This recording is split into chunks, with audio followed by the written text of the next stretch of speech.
யாடியா T5L மகிழ்ச்சி நிறைந்த நீண்ட பயணத்திற்கு.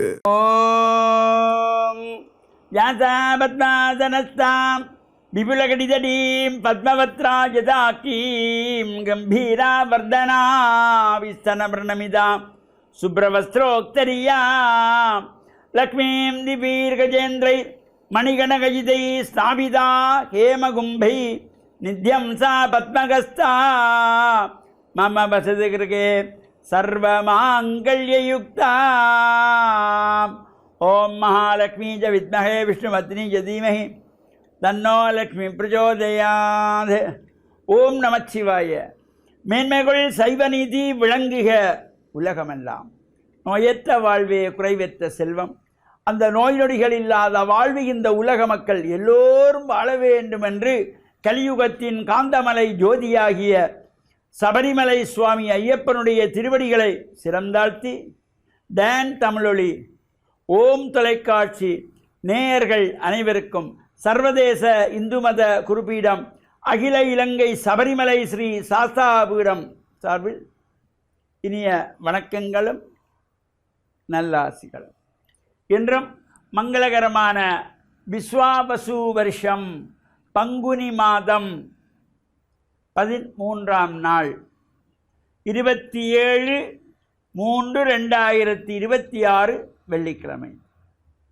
இன்று மலர்ந்திருக்கின்ற இன்றைய பொழுதும் நம் எல்லோருடைய வாழ்விலும் எல்லா விதமான சிறப்புகளும் வெற்றிகளும் கிடைக்க வேண்டும் என்று இறைவனை பிரார்த்தித்து இஷ்ட தெய்வங்கள் குலதெய்வங்களையும் வழிபாடு செய்து பெற்றோர் பெரியோர்களையும் வணங்கி அவருடைய அன்பையும் ஆசையையும் பெறுகின்ற பொழுது எந்த நாளுமே நமக்கு நல்ல நாளாக அமையக்கூடியது. இன்று சுக்கிரவாரம் என்கின்ற வெள்ளிக்கிழமை. இந்த பொதுவாகவே இந்த வெள்ளிக்கிழமை என்றது நாம் எல்லாம் ஆசார சீரராக அதிகாலையில் எழுந்து வீடு வாசலெல்லாம் துப்புரவு செய்து சாம்பிராணி தூபமிட்டு தீபங்களை ஏற்றி வைத்து மலர்கள் பறித்து சுவாமி படத்துக்கு சாத்தி அங்கே இறை பாமாலைகளை தேவார திருமுறைகளை சிவபுராணத்தை பாராயணம் செய்தால் லக்ஷ்மி கடாட்சம் நிறையக்கூடியது. எந்த வீட்டிலே அதிகாலையிலே சாம்பிராணி தூவமிட்டு மலர்கள் பறித்து சுவாமி படங்களுக்கு சாத்தி இறை நாமாக்கள் பாராயணம் செய்யப்படுகிறதோ அந்த வீட்டிலே எல்லா விதமான சிறப்புகளும் கிடைக்குமா. லக்ஷ்மி கடாட்சம் நிறைந்து வரும். தீபங்கள் ஏற்றுகின்ற பொழுதே தீபலக்ஷ்மி ஒளிவிட்டு பிரகாசிக்கின்றது போல என்னுடைய அன்றைய நாளும் ஒளிப்பிரகாசமான நாளாக சிறந்த வெற்றிகளை தரக்கூடிய நாளாக அமையும் என்பதனாலே தான் முன்னோர்கள்லாம் காலையிலே எழுந்ததும் காலைக்கடன்களை முடித்து சுவாமி அறையிலே போய் விளக்கு ஏற்றி என்றார்கள். இப்போ அதெல்லாம் மருவி மருவி மருவி வந்துட்டு யாராவது வயசானவங்க வீட்டில் இருந்து அவங்க மட்டும்தான் ஏற்றுவாங்க. இப்போ இந்த பிள்ளைகளுக்கெல்லாம் அந்த அவ்வாறு ஒரு பழக்கத்தை நாம் நடைமுறையிலே கொண்டு வர வேண்டும். காலையிலே நேரத்தோடு எழுந்து ஸ்நான அனுஷ்டானங்களை முடித்து சுவாமி அறையிலே போய் சாம்பிராணி தீபங்களை ஏற்றி வைத்து மலர் பறித்து பிரார்த்தனை செய்து ரொம்ப ஒன்றும் வேணாம் ஒரு தேவாரத்தை பாடினாலே போதும். அது முடியலையா ஓம் நமச்சிவாய் ஓம் நமச்சிவாய் ஓம் நம 11 தரம் அது சொன்னாலே போதும். அந்த பிள்ளைகளுக்கு ஒரு உற்சாகம் உடல் ரீதியான ஒரு சக்தியை தரக்கூடியது. இது பழக்கத்திலே கொண்டு வர வேண்டும். அவ்வாறு செய்கின்ற பொழுது சிறப்பு. என்று நவமி திதி ராமநவமி என்று போற்றப்படுவது. இந்த ஒரு சமயம் இந்த திதிகள் பிரதமை துதியை திருதியை சதுர்த்தி பஞ்சமி சஷ்டி சப்தமி அஷ்டமி நவமி தசமி ஏகாதசி துவாதசி திரியோதசி சதுர்த்தசி என்கின்ற இந்த திதிகளுக்குள்ளே இந்த அஷ்டமிக்கும் நவமிக்கும் ஒரு சந்தேகம் வந்ததாம். இறைவனிடத்தில் போய் கேட்டதாம், சுவாமி இந்த எத்தனை திதிகள் இருக்கிறது? 15 திதிகள். அதில் இந்த அஷ்டமி நவமி ஆகிய எங்கள் இருவரையும் எல்லோரும் ஒதுக்கி வைக்கிறார்கள். எங்களுக்கும் ஒரு விமோசனம் வேண்டாமா? விமோசனம் தாருங்கள் என்று கேட்ட பொழுது இறைவன் கவலையை விடுங்கள், உங்களுடைய திதிகளிலும் 2 பேர் இருக்கிறார்கள். அவர்களை எண்ணி இந்த பிரார்த்தனைகள் விழாக்கள் உங்களுடைய திதி அங்கே முக்கியத்துவம் பெறும். அதனால தான் ராமன் பிறந்தது நவமி திதி, ராம நவமி எல்லோரும் கொண்டாடுவார்கள். கிருஷ்ணன் பிறந்தது கிருஷ்ண அஷ்டமி. அஷ்டமி திதியை எல்லோரும் கிருஷ்ணாஷ்டமி என்று கோகுலாஷ்டமி என்று கொண்டாடுகின்ற சிறப்போடு உங்கள் இருவருடைய குறைகளும் தீர்க்கப்படும் என்று இறைவன் ஆசி வழங்கினானாம். அந்த வகையில் இன்று ராம நவமி என்று போற்றுகின்ற இந்த திதியிலே விஷ்ணுவாலயங்களிலே அமர்ந்திருக்கின்ற ராமர் சன்னிதானத்திலும் பிரார்த்தனைகள் செய்து இறையருளையும் பெற்று மண்ணில் நல்ல வண்ணம் வாழவும் ராமாயணத்தை பாராயணம் செய்யக்கூடியவர்களும் பாராயணம் செய்து கொள்ளலாம். இறையருளும் குருவருளும் பூர்ணமாக கிடைக்க டான் தமிழொலி ஓம் தொலைக்காட்சி நேயர்கள் அனைவருக்கும் சர்வதேச இந்து மத குருபடத்தின் சார்பில் நல்ல ஆசிகளை கூறிக்கொள்வதில் மன மகிழ்வு கொள்கிறோம். சர்வே ஜனாகாம் சுகினோ பவந்து சமஸ்தசன் மங்களானி சன் சுபாம்.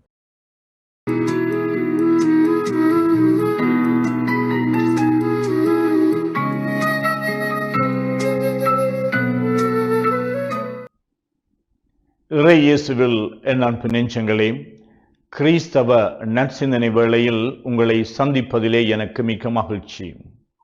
ஆண்டவர் இயேசுவின் அன்பும் அருளும் உங்கள் அனைவரோடும் இருப்பதாக. இன்று தவக்காலத்தின் 38ஆம் நாள்.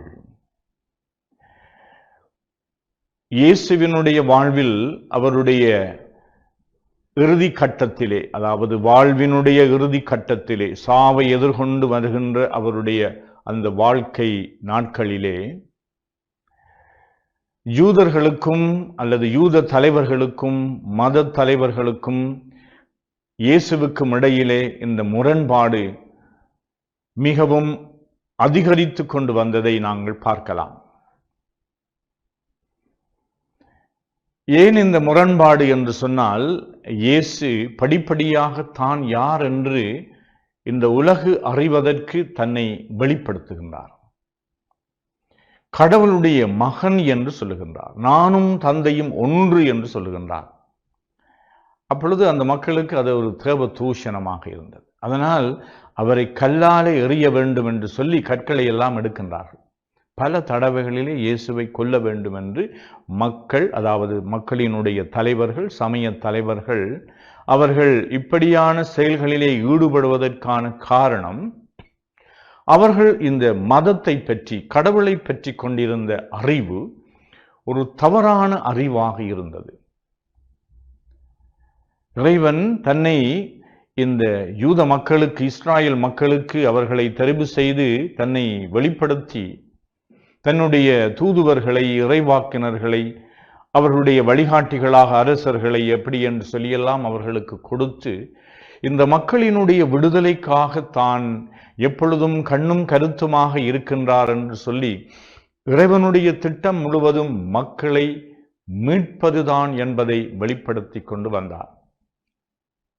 ஆனால் இந்த யூத மக்கள் இயேசுவினுடைய போதனைக்கு செவிமடுக்கவில்லை என்பதல்ல, அவர்களுக்கு இறைவன் தாமே தங்களை சந்திக்க வந்து தங்களுக்கு ஒரு அரசியல் விடுதலையை பெற்றுத் தருவார், அல்லது தங்களுடைய வாழ்விலே அவர் பல புதுமைகளை ஆற்றி பல வித்தைகளை செய்து தங்களுக்கு எப்பொழுதும் வெற்றி வாகை சூடுகின்ற ஒரு பிரதிநிதியாக இருப்பார் என்று எதிர்பார்த்தார். இவ்வாறு அவர்களுடைய அந்த எதிர்பார்ப்பு தவறாக இருந்தது. எங்களுடைய வாழ்விலும் நாங்கள் சில வேளைகளிலே கடவுளை தவறாக புரிந்து கொள்கின்றோம். என்னுடைய விருப்புகளுக்கு, என்னுடைய திட்டங்களுக்கு, என்னுடைய பல்வேறு முயற்சிகளுக்கு இறைவன் கை கொடுத்து என்னை அவர் தூக்கிவிட வேண்டும் என்று நாங்கள் நினைப்பதினாலே, அல்லது மற்றவர்களை மட்டம் தட்ட வேண்டும், அவர்களை அழிக்க வேண்டும், அவர்களுக்கு துன்பம் வருவிக்க வேண்டும், அவர்களை பழிவாங்க வேண்டும் என்று இந்த கடவுளை நோக்கி நாங்கள் மன்றாடுவதனாலே இந்த கடவுளினுடைய உண்மையான அவருடைய இயல்பை, அவருடைய ஆளுமையை, அவருடைய பிரசன்னத்தை, அவருடைய திட்டத்தை நாங்கள் தவறாக புரிந்து கொள்கின்றோம். இயேசு இந்த தவற்று நிலையிலே இருந்து அவர்களை விடுவிப்பதற்காக பலவாறு அவர் முயற்சிகளை எடுக்கின்றார். இந்த முயற்சிகளினுடைய ஒரு முரண்பாட்டு போராட்டம் தான் இந்த ஒளிக்கும் இருளுக்கும் இடையிலே இருக்கின்ற, அல்லது உண்மைக்கும் அறியாமைக்கும் இடையிலே இருக்கின்ற ஒரு போராட்டமாக இருக்கின்றது. இந்த அறியாமையினதும் இருளினதும் சாவினதும் துன்பத்தினதும் பிரதிநிதிகளாக இந்த தலைவர்கள், யூத சில தலைவர்கள், அவர்கள் செயலாற்றி கொண்டிருந்தார்கள். தாங்கள் செய்வது சரி என்று பிடிவாதமாக இருந்தார்கள். இவ்வாறு எனக்குள்ளும் அத்தகைய ஒரு பிடிவாதம் இருக்கலாம். நாங்கள் சமுதாயத்தை விட்டு சென்றாலும் எனக்குள்ளும் இவ்வாறு உண்மைக்கும் பொய்மைக்கும் இடையிலே ஒரு போராட்டம் இடம்பெற்று கொண்டிருக்கலாம். பொய்மையிலே அல்லது இருளிலே அல்லது துன்பத்திலே நாங்கள் வாழுவதற்கு, அடிமைத்தனத்திலே வாழுவதற்கு சில வேளைகளிலே நாங்கள் இழுத்து செல்லப்படுகின்றோம். தான் தோன்றித்தனமாக வாழ்வதிலே ஒரு இன்பம், நான் நினைத்தபடி எல்லாவற்றையும் செய்வதிலே எனக்கு ஒரு மகிழ்ச்சி. இப்படி ஒரு தவறான பாதையிலே செல்லுகின்ற எங்களுடைய அந்த போக்கிலே இருந்து நாங்கள் தர்மம் எது, உண்மை எது, வெற்றி எது, நீதி எது, அமைதி எது என்று சொல்லி அந்த வழிகளை தேடுகின்ற பொழுது நாங்கள் இயேசு சந்தித்த எதிர்ப்புகளை அல்ல இயேசு சந்தித்த சவால்களை சந்திக்க வேண்டியவர்களாக இருக்கலாம். அல்லது கடினமான, அதனால்தான் இயேசு கூறுகின்றார், ஒடுக்கமான பாதை வழியாக நீங்கள் உங்களுடைய மீட்பை பெற்றுக்கொள்ள வேண்டும் என்று. அதனாலே எங்களை வருத்த வேண்டும் என்பதல்ல, ஆனால் எங்களுடைய தவற்று நிலைகளிலே இருந்து நாங்கள் மாற்றங்களை பெற வேண்டும், நாங்கள் உருமாற வேண்டும்.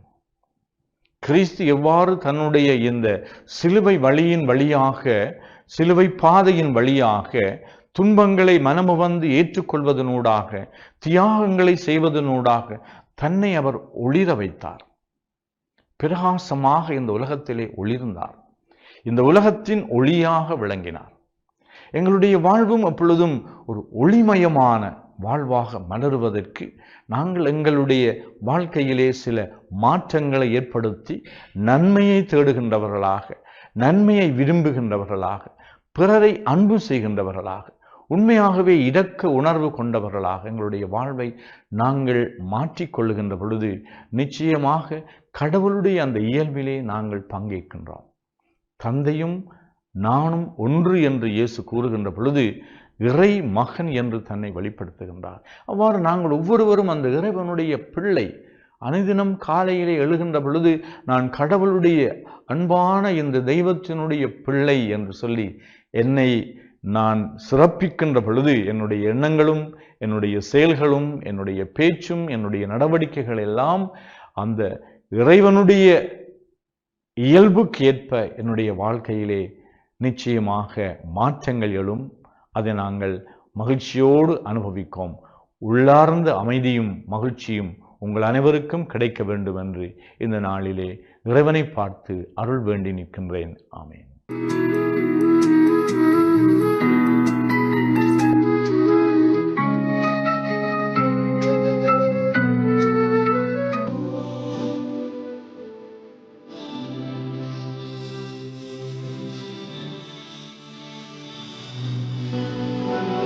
பிஸ்மில்லாஹிர் ரஹ்மானிர் ரஹீம்.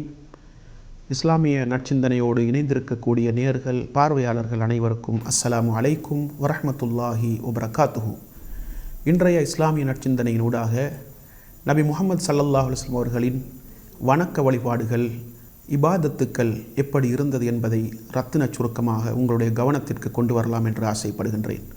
அன்புள்ள சகோதர சகோதரிகளே, ரசூலுல்லாஹி ஸல்லல்லாஹு அலைஹி வஸல்லம் அவர்கள் அல்லாஹ்வுடைய தூதராக இருந்து கொண்டு, முன்பின் பாவங்கள் மன்னிக்கப்பட்டவராக இருந்து கொண்டு, சுவர்க்கவாதி என்று அல்லாஹ்வினால் உத்தரவாதப்படுத்தப்பட்ட நிலையில் இருந்து கொண்டு எந்த அளவுக்கு இந்த உலகத்திலே இபாதத்துக்களை அவர்கள் நிறைவேற்றினார்கள் என்பதை பார்க்கின்ற பொழுது, சில நேரம் நபி அவர்கள் இரவு தொழுகையில் ஈடுபடுவார்கள்.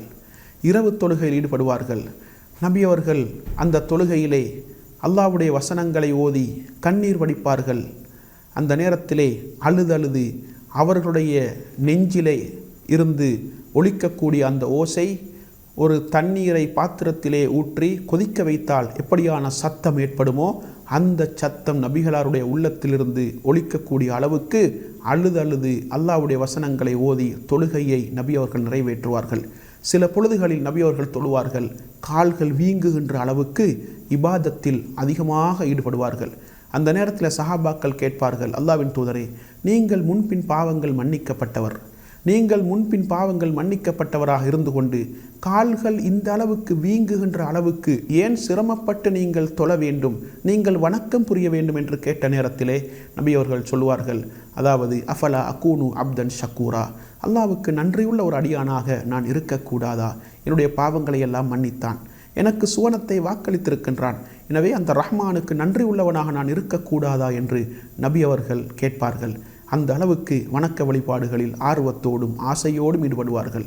ஒரு நாளைக்கு 100 தடவைகளுக்கு மேல், இன்னொரு அறிவிப்பில் 70 தடவைகளுக்கு மேல் அல்லாஹ்விடத்திலே பாவ மன்னிப்பு தேடுவார்கள். முன்பின் பாவங்கள் மன்னிக்கப்பட்டவர் இருந்தாலும் பாவ மன்னிப்பு தேடுவது என்பது ஒரு வணக்கம், ஒரு இபாதத். எனவே அந்த இபாதத்தை ஒரு நாளைக்கு 100 தடவைகளுக்கு மேல் நிறைவேற்றுவார்கள் என்றால் அந்த அளவுக்கு இபாதத்துக்களை நிறைவேற்றுகின்ற விடயத்தில் நபி அவர்கள் ஆர்வத்தோடு ஈடுபட்டார்கள். இரவு நேரங்களில் இரவு தொழுகையில் ஈடுபடுவார்கள், தர்மங்களை செய்வார்கள்.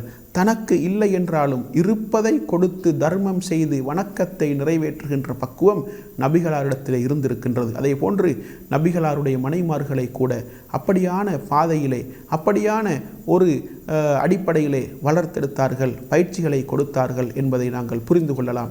எனவே ரசூலுல்லாஹி ஸல்லல்லாஹு அலைஹி வஸல்லம் அவர்கள் இபாதத்துக்களை நிறைவேற்றுகின்ற விடயத்தில், வணக்க வழிபாடுகளை நிறைவேற்றுகின்ற விடயத்தில் அதிகமான ஆர்வத்தோடு இந்த உலகத்திலே செயல்பட்டார்கள். மனைவார்களுக்கு தெரியாமல் கூட சில வணக்கங்களை செய்வார்கள் இஹ்லாஸோடு.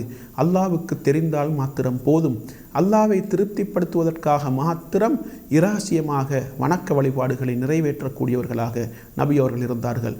எங்களுக்கு தெரியும், நபிகளார் ஸல்லல்லாஹு அலைஹி வஸல்லம் அவர்கள் 2-3 நாட்கள் இரவு தொழுகையை கூட்டாக நிறைவேற்றினார்கள். சஹாபாக்களை பின்னால் வைத்து நபி அவர்கள் அந்த தொழுகையை நடாத்தினார்கள். அதற்கு பிறகு நபி அவர்கள் வரவில்லை. சஹாபாக்கள் எதிர்பார்த்து கொண்டிருந்தார்கள், நபி அவர்கள் கடைசி வரைக்கும் வரவில்லை. ஃபஜ்ருடைய நேரத்திலே, சுபஹ் அதிகாலை தொழுகை நேரத்திலே நபிகளாரிடத்திலே சஹாபாக்கள் கேட்கின்றார்கள், அல்லாஹ்வின் தூதரே, உங்களை எதிர்பார்த்து கொண்டிருந்தோம், நீங்கள் வரவில்லையே என்று கேட்ட நேரத்திலே நபி அவர்கள் சொன்னார்கள், எனக்கு தெரியும் நீங்கள் எதிர்பார்த்து கொண்டிருந்தீர்கள், இருந்தாலும் நான் வந்திருந்தால் உங்களுக்கு அது கடமையாக்கப்பட்டுவிடும், உங்களுக்கு கடமையாக்கப்பட்டிருந்தால் உங்களால் அதை செய்ய முடியாமல் போய்விடும், அதனால்தான் நான் வரவில்லை, உங்களுக்கு தொழுகை நடாத்த வரவில்லை என்று நபி அவர்கள் சொன்னார்கள். எனவே இரவு தொழுகையை கூட நபி அவர்கள் தனக்கு கடமையாக்கப்பட்ட அந்த தொழுகையாக கருதி அவர்கள் அதை நிறைவேற்றினார்கள். அதே போன்று வணக்க வழிபாடுகளை மிக கூடுதலாக நபி அவர்கள் நிறைவேற்றினார்கள். இபாதத்துக்களில் ஆர்வத்தோடு நபி அவர்கள் செயல்பட்டார்கள்.